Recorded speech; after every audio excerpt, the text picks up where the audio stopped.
Welcome to the 12th edition of Analyst Talk, straight from the EAO Dental Fair in Vienna. Marco Gadola, CEO of the Straumann Group, shares his thoughts and insight with Julien Dormois, Senior Analyst of Exane BNP Paribas, who has covered Straumann for 12 years.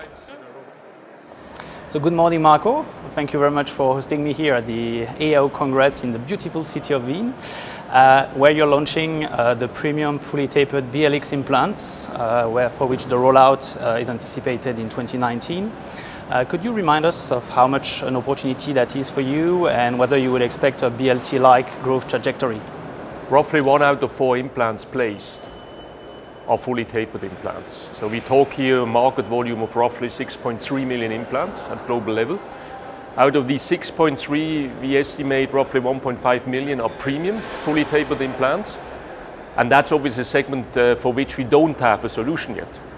So with BLX, we are entering this segment, and if you compare that with BLT, it's obviously not at the same level, because BLT, we have roughly 13.5 million of apically tapered implants, so it's 50% of the BLT opportunity. So you now also focus on 2 fast-growing segments, so namely clear aligners and CAD/CAM prosthetics and equipment. In 2025, how much of group sales could those 2 segments represent? We estimate that by then the clear aligner market is more or less at the same size like the dental implant market, because it's growing faster. Today, the market for clear aligners we estimate is roughly 2 billion compared to roughly 4 billion for dental implant systems. But the growth trajectory obviously is much more dynamic. Now, if you assume that we can actually get a roughly 10% share of that market by 2025, that would mean roughly 400 million Swiss francs of net revenue, so a sizable part of our business. Could you elaborate on the actions that you have undertaken in the recent years to make Straumann more resilient to economic downturns? There are mainly 2. One is the geographical expansion. At the end of 2013, we had 22 sales subsidiaries, most of them in Europe and developed markets like Canada, the US.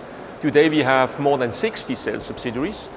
We have a much broader geographic reach. We are also with direct sales forces in emerging markets, so we have a much better kind of coverage, geographic coverage, which also makes us less vulnerable to economic downturns in one specific geographic area.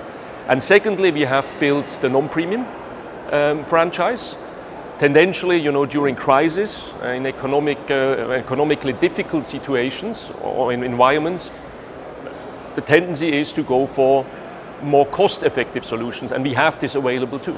Since you rejoined Straumann in 2013 as CEO, you have worked on creating a high-performance culture and organization. Are you too afraid that with the company growing fast and moving into adjacencies, there could be a risk going forward? I think you are mentioning here a very important point, and we see that already today. We are now 4,700 employees. We were 2,200 at the end of 2013. So our biggest challenge right now is to onboard our new colleagues when it comes to our corporate culture.